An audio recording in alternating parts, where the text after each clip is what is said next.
Somewhere beneath every word you have ever spoken, beneath every sigh, every quiet hope, every silent fear, there is a listener that never sleeps. This listener has been with you since before you could form a sentence, before you knew your own name, before the world impressed its ideas upon you. It has accepted every belief you have ever held about yourself and about life. It has recorded every emotional conclusion you have drawn from experience, and it has turned these conclusions into the circumstances of your life. This listener is your subconscious mind, and it is always, always listening. You do not need to strain to reach it. You do not need to shout or plead. It is closer than your breath, nearer than your heartbeat. It hears the tone of your inner conversation, the feeling behind your thoughts, the secret assumptions you carry about who you are and what you deserve. While your conscious mind plans, worries, analyzes, and doubts, your subconscious mind simply takes what you repeatedly feel to be true and quietly, faithfully, reproduces it in your body, your relationships, your finances, and your environment. It is the silent engine beneath the surface of your life. Science today calls what happens in your brain neuroplasticity, the capacity of your neural pathways to rewire, to change, to form new patterns. Joseph Murphy called it the creative power of the subconscious mind. These are not two different things. They are two languages describing one invisible process. Every time you rehearse a thought, you are carving a trace in your nervous system. Every time you linger in an emotion, you are strengthening a pathway.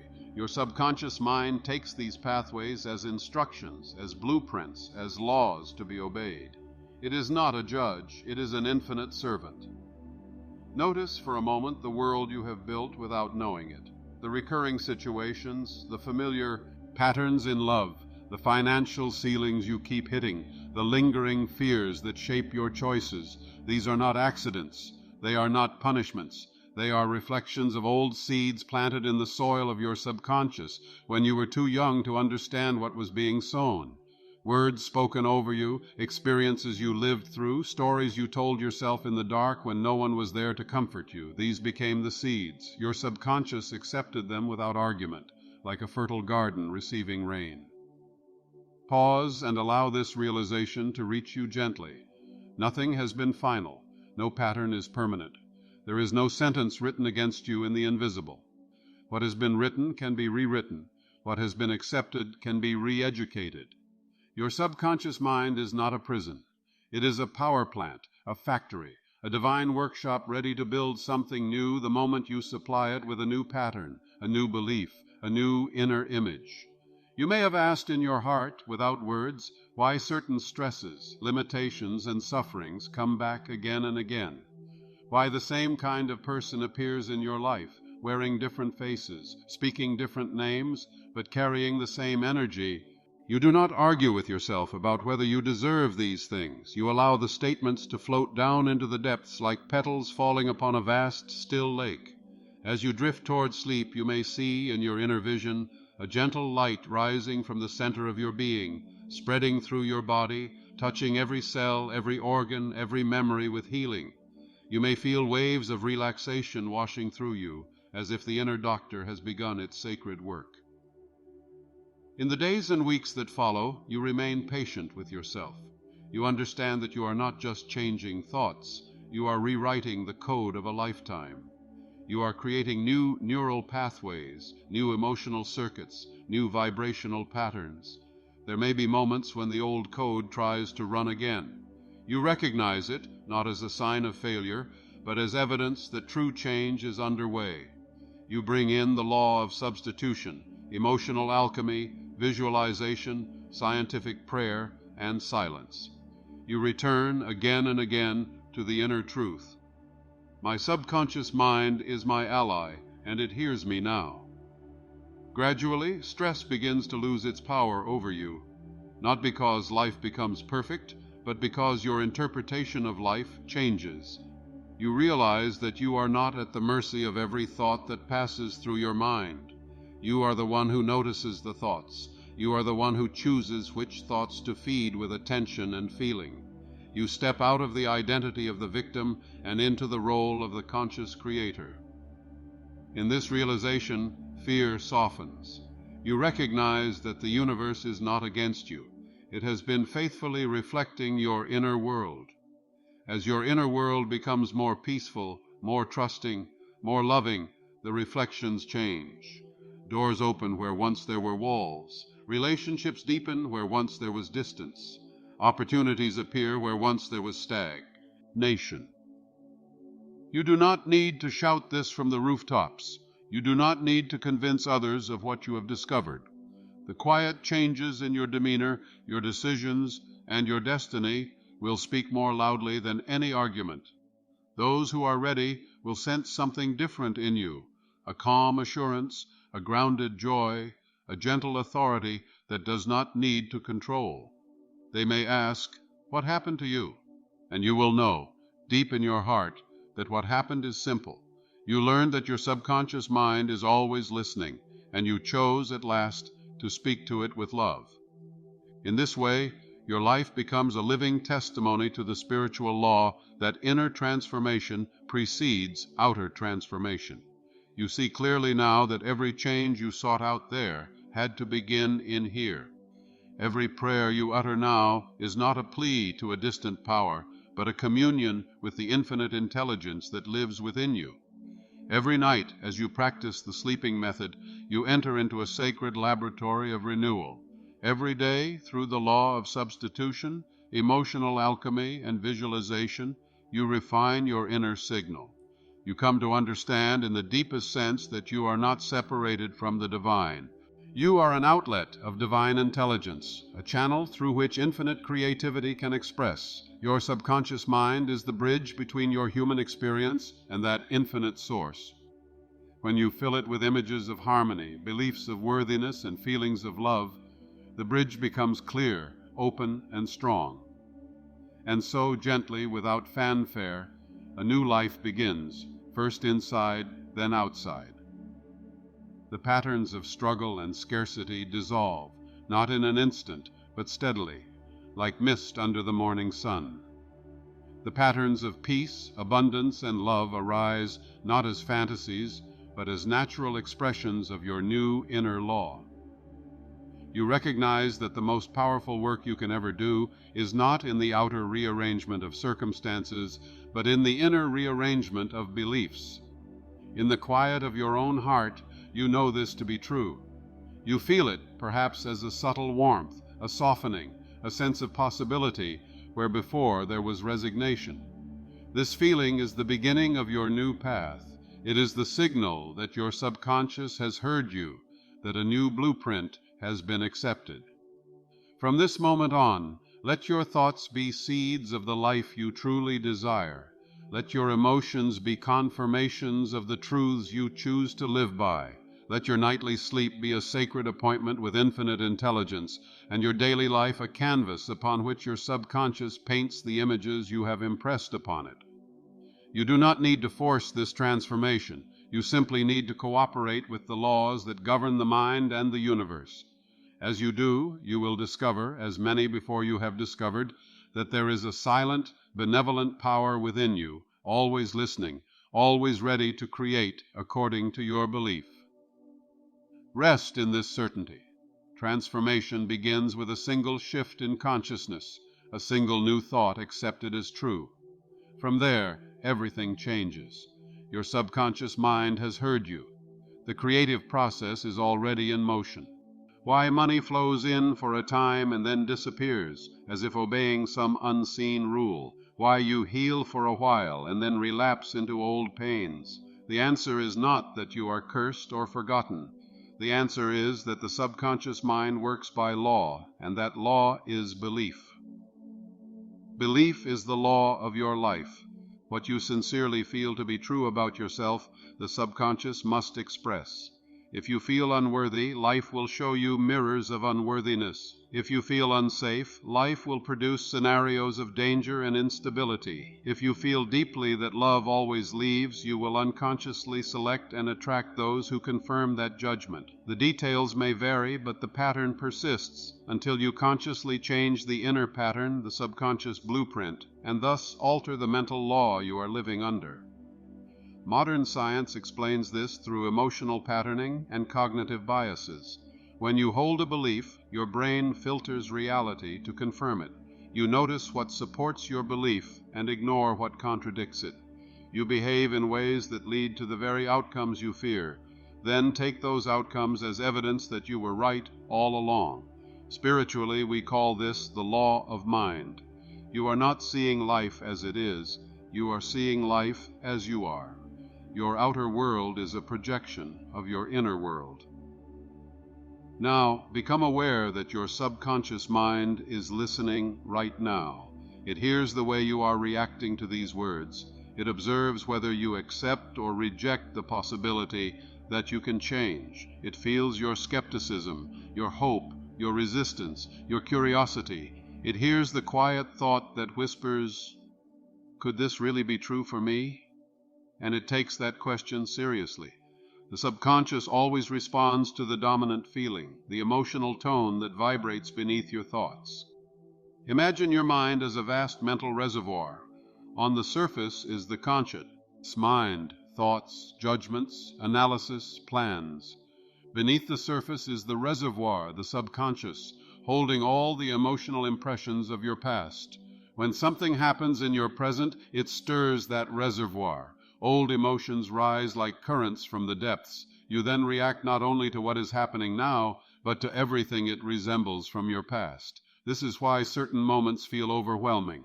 You are not just responding to today. You are responding to years of accumulated impressions, awakened in a single instant. Yet in this same reservoir lies your healing. The subconscious is not only the storehouse of pain, it is the inner doctor, the silent healer, the divine intelligence that knows how to mend tissues, knit bones, regulate heartbeats, and restore balance. While you sleep, it repairs the cells of your body.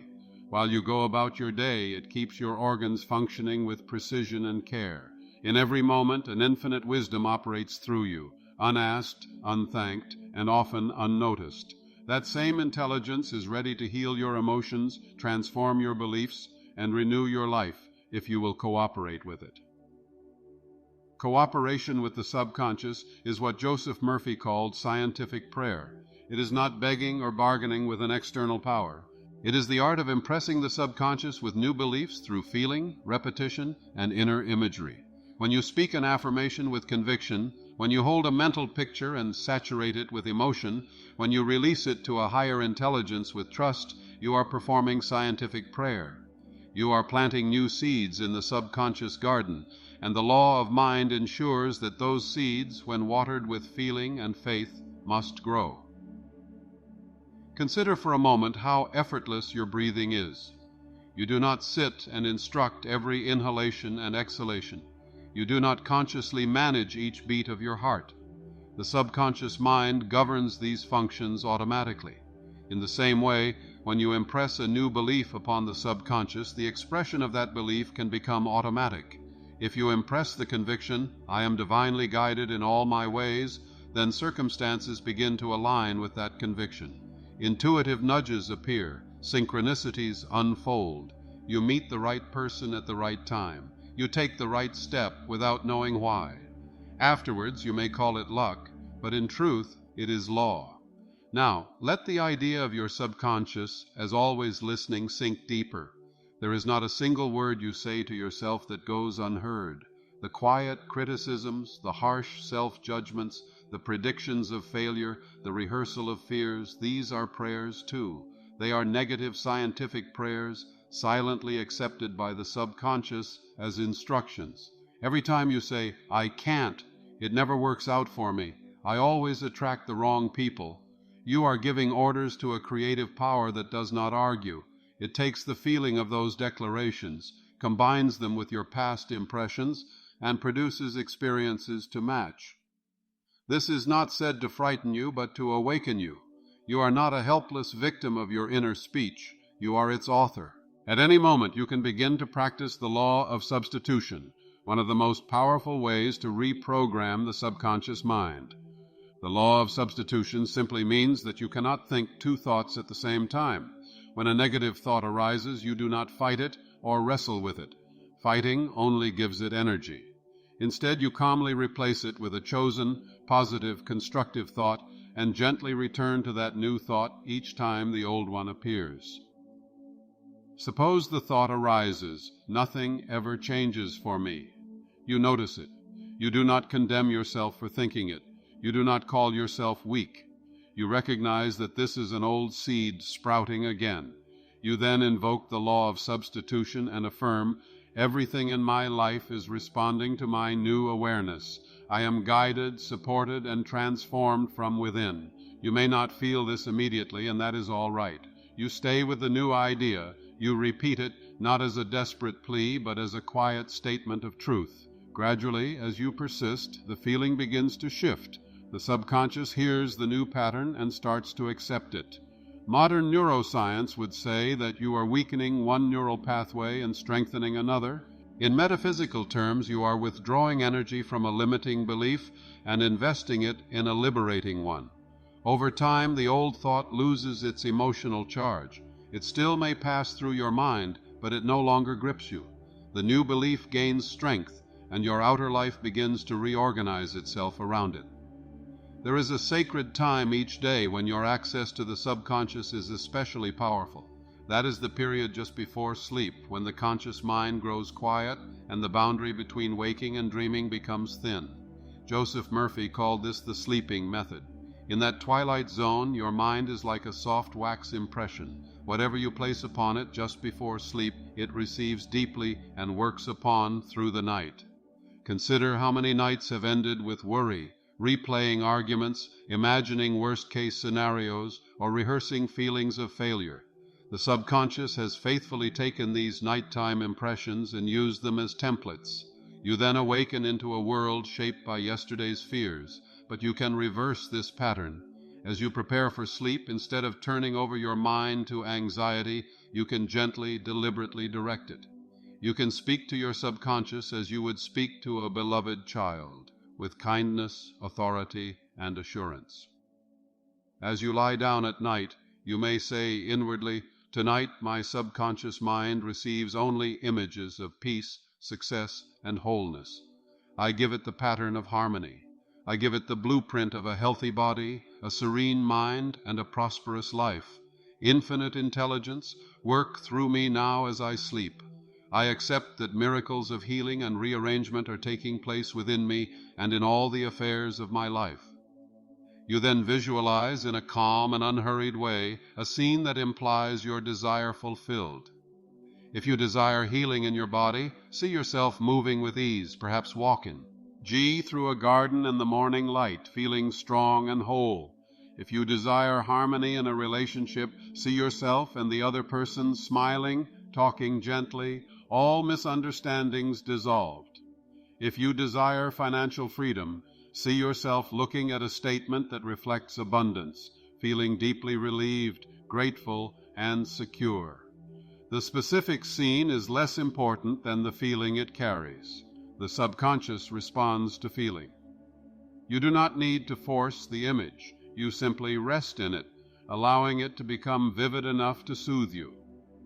The purpose is not to control how the good will come. The purpose is to impress upon the subconscious the end result as already accomplished.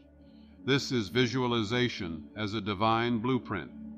You are handing your subconscious a completed architectural plan and trusting it to arrange the necessary people, events, and ideas to manifest it in your world. While you sleep, your brain passes through different frequencies. Your conscious mind fades into dreams, but your subconscious remains awake, processing, integrating, re-encoding. In these hours, your affirmations and images sink in as deeply as seeds planted in fertile soil. There is no contradiction, no conscious interference. The incessant chatter of the waking mind is quiet, and the quiet truth you have fed yourself is free to settle and take root. Now notice how your body is responding as you receive these ideas. Perhaps your breathing has slowed, perhaps your shoulders have released their tension ever so slightly. This, too, is an expression of the subconscious mind. Your emotional states are not separate from your physiology. They are intimately linked. Every fearful thought sends a signal through your nervous system. Muscles tighten, breath shortens, your heart rate changes. Over time, chronic emotional patterns create chronic physical conditions. This is not a punishment. It is a reflection of the intimate unity between mind and body.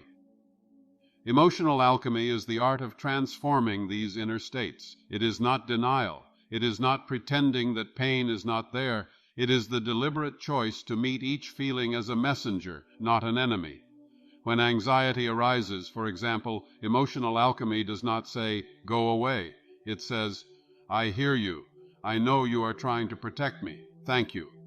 Then, with the same law of substitution, it introduces a new state. I choose to feel safe in the presence of divine intelligence. I choose to rest in the knowledge that there is a higher order unfolding in my life. You can practice emotional alchemy in a simple, practical way. When a painful emotion arises, pause and recognize it. Name it gently. There is sadness here, or there is fear here. Feel where it lives in your body, perhaps as a tightness in the chest, a heaviness in the stomach, a constriction in the throat. Place your attention there, not to intensify it, but to acknowledge it.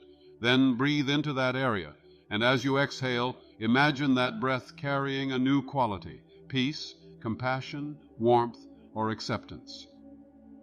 Simultaneously, speak to your subconscious in a soft inner voice. Even though I feel this fear, I am safe in the presence of infinite intelligence. Even though sadness moves through me, I am not abandoned. Love is here. Guidance is here. You are not denying the feeling. You are bathing it in a higher truth. The subconscious hears this new message and begins to reassociate the emotion with safety rather than danger. Over time, the old wiring loosens and a new emotional circuitry forms. In modern terms, you are soothing your nervous system, recalibrating your brain's threat responses, and introducing new patterns of regulation. In metaphysical terms, you are transmuting lower vibrations into higher ones, turning lead into gold in the inner laboratory of your being. This is emotional alchemy, and it is one of the most profound ways to work with your always listening subconscious mind. At times, you may feel as though you are speaking into a void, affirming truths that your outer world does not yet reflect. You may say, "I am prosperous," while bills pile up. You may affirm, "I am loved and worthy," while you sit alone. Understand that the subconscious is not governed by appearances. It is governed by the impression you make upon it. Appearances are lagging indicators. They are yesterday's beliefs crystallized. When you persist in a new conviction, even when the outer world has not yet caught up, you demonstrate faith in the law of mind. This is where secrecy and silence hold great power. When a sincere desire has been impressed upon your subconscious, it is wise to keep it sacred. You need not reveal it to those who might ridicule it, argue against it, or project their own doubts upon it. Their words, if accepted, become seeds in your own mind. You are not obligated to expose your inner blueprint to the skepticism of others. Silence is a shield around your growing seed, protecting it from harsh winds until it takes root. Joseph Murphy often suggested that you let your results speak, not your announcements. When an inner conviction is still growing, tender and new, you hold it inwardly. You walk quietly in the awareness that the thing you desire is already a spiritual fact. You refrain from seeking validation or reassurance from others because the subconscious mind responds to your own certainty, not to their approval. Secrecy and silence in this sense are not about hiding in fear.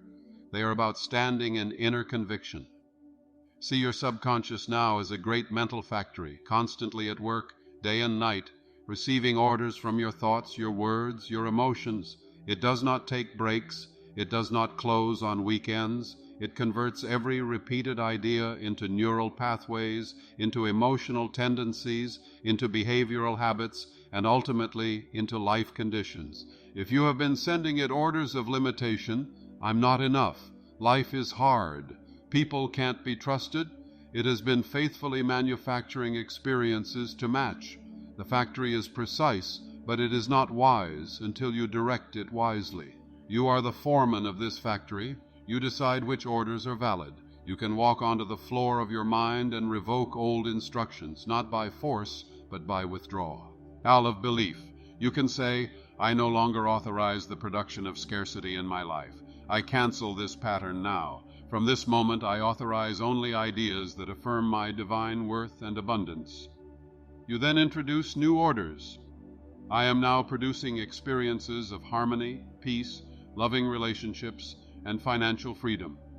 The infinite intelligence within me is guiding this production. Your subconscious listens.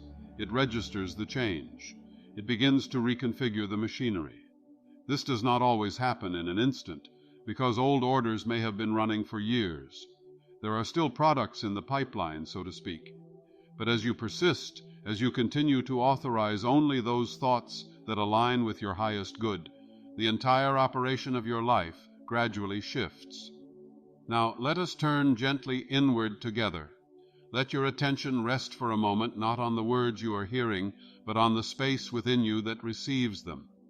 There is an interior stillness, a quiet screen upon which these ideas are being projected. That stillness is not your anxiety. It is not your confusion. It is the deeper part of you that has never been broken, never been abandoned, never been deficient.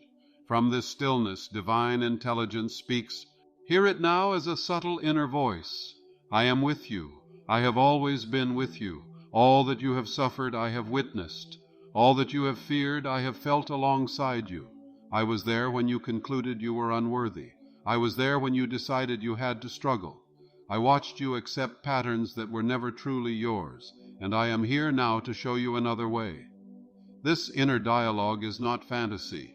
It is your deeper wisdom addressing your conscious mind. The subconscious is always listening, but divine intelligence is always speaking. Often the speech of the divine is drowned out by the noise of outer life. When you become still, when you withdraw your attention from the clamor of the world and turn inward, you begin to hear another tone, calm, loving, certain. This is the voice that says, you are more than your history. You are more than your mistakes. You are an expression of infinite power and love. From this place, you can begin to practice scientific prayer in a new way, not as a ritual of fear, but as an act of alignment. You might say inwardly, infinite intelligence within me, I accept that your wisdom guides my every step. I no longer base my future on old patterns. I now base it on your presence, your love, your law. I release my resistance. I release my need to know how everything will unfold. I accept that the subconscious mind is your instrument, delivering into my experience that which I now claim as true.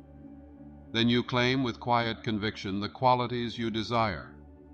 I claim peace of mind. I claim perfect health. I claim harmonious relationships. I claim financial ease and freedom. I claim creative self-expression. I claim a life aligned with my highest purpose. You do not clutch these claims with desperation. You rest in them. You repeat them, not mechanically, but with feeling, allowing each statement to sink in as if it were already accomplished. The subconscious mind responds to this feeling of already done. When you worry, you are rehearsing a future that you fear, and your subconscious takes it as a rehearsal for manifestation. When you pray scientifically, you rehearse a future you love, already complete, and your subconscious takes that as the rehearsal. In both cases, you are using the same law. The difference is the awareness with which you use it. There is another dimension to this inner work that modern science has begun to glimpse, the electromagnetic nature of thought and emotion. Every thought is accompanied by a pattern of electrical activity in your brain. Every sustained emotion produces biochemical changes in your body and measurable shifts in your electromagnetic field. You are, in a very real sense, broadcasting a signal into the field around you.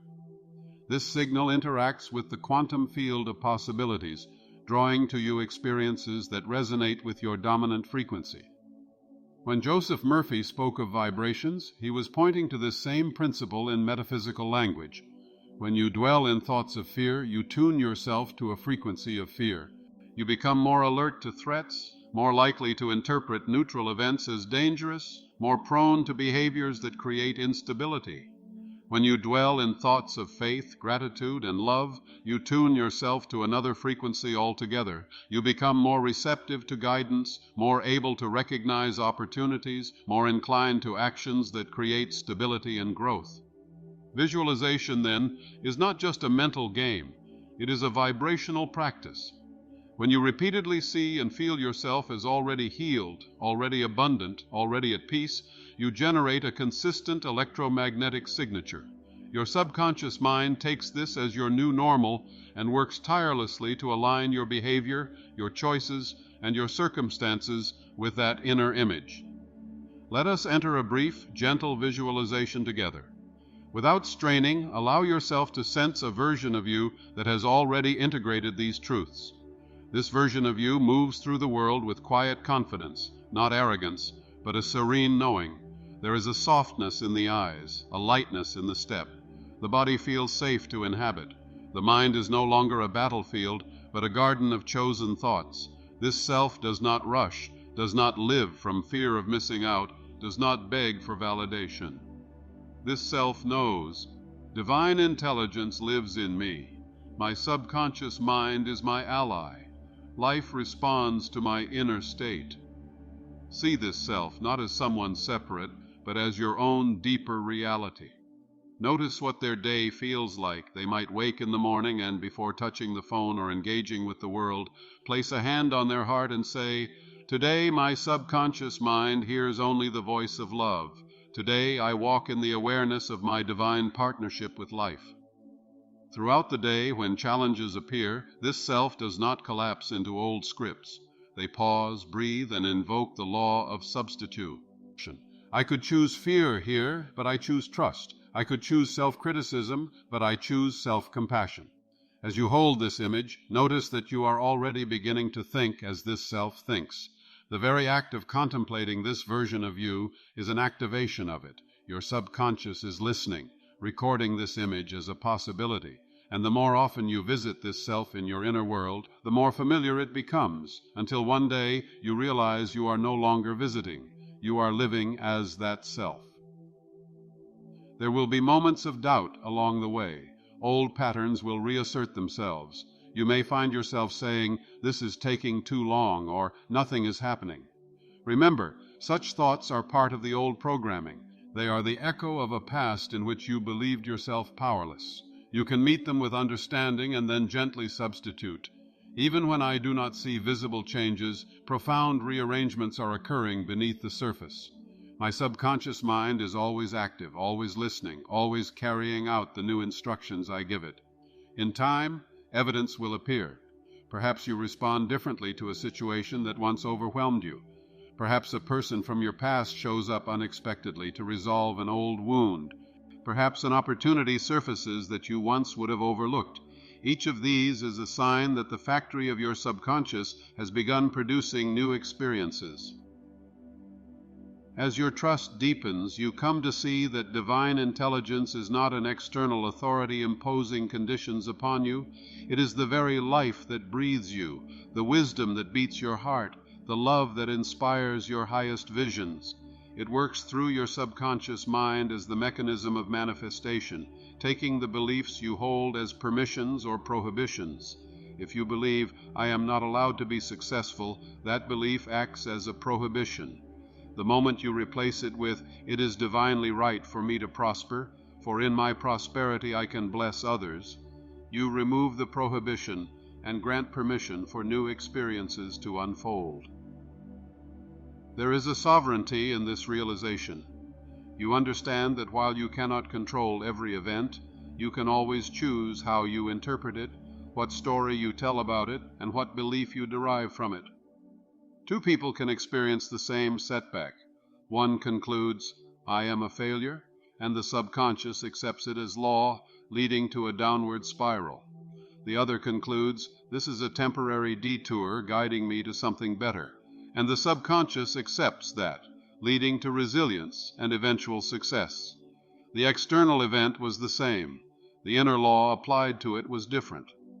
You begin to see life itself as a vast mirror, reflecting your deepest assumptions. When you change those assumptions, the reflection must change. This is not superstition, it is spiritual science. Just as physical laws govern the movement of planets and the flow of rivers, mental and spiritual laws govern the movement of thoughts and the flow of experiences. Now let your awareness drift gently to the present moment, to this breath, to the sensations of your body. Feel the weight of your form, the contact with wherever you are resting. Notice that in this moment nothing is being demanded of you. You are not being asked to prove anything, to earn anything, to justify your existence. You are invited simply to recognize the truth. Your subconscious mind is always listening, and you are always broadcasting. From this moment forward, you can choose to broadcast deliberately. You can choose thoughts as a gardener chooses seeds, aware that each one carries a destiny within it. You can choose prayers as a scientist chooses formulas, understanding that each one sets in motion a certain chain of events. You can choose emotional states as a composer chooses notes, crafting the symphony of your life with care. Tonight, as you prepare to sleep, you might remember these words. You might place your hand over your heart and speak softly inward. Subconscious mind, I thank you for all you have done to protect me, to keep me alive, to carry me through every chapter of my life. I now give you new instructions. I release every belief of unworthiness. I release every pattern of fear. I accept that I am an expression of divine intelligence. I accept peace. I accept abundance. I accept love. I accept guidance. I accept myself. Then you rest,